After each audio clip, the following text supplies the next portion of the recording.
রাজধানীর মতিঝিল এলাকার শীর্ষ সন্ত্রাসী তানিম রেজা বাপ্পিকে তার 4 সহযোগী সহ গ্রেপ্তার করেছে পুলিশ।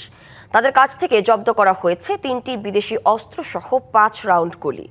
গত কয়েক মাস ধরে মতিঝিল সবুজবাগ এলাকায় যেসব অপরাধ কর্মকাণ্ড হয়েছে তার বেশিরভাগ অপরাধের সাথে বাপ্পি ও তার সহযোগীদের জড়িত থাকার তথ্য পেয়েছে পুলিশ। পরে শুক্রবার মতিঝিল এলাকায় অভিযান চালিয়ে তাদের গ্রেপ্তার করা হয়।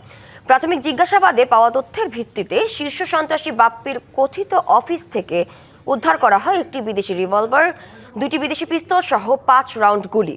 পুলিশ জানায়, সন্ত্রাসী বাপ্পির বিরুদ্ধে হত্যা চেষ্টা, মাদক ও নারী নির্যাতন সহ বিভিন্ন থানায় অন্তত 7টি মামলা রয়েছে। এর আগেও বিভিন্ন মামলায় তাকে গ্রেপ্তার করা হলেও জামিনে বেরিয়ে আবারও অপরাধ কর্মকাণ্ড চালাতো বাপ্পি।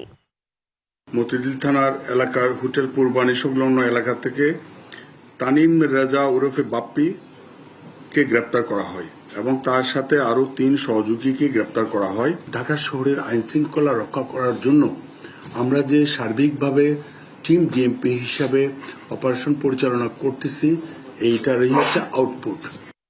বাংলা কিউআর যেখানে নগদ পেমেন্ট সেখানে।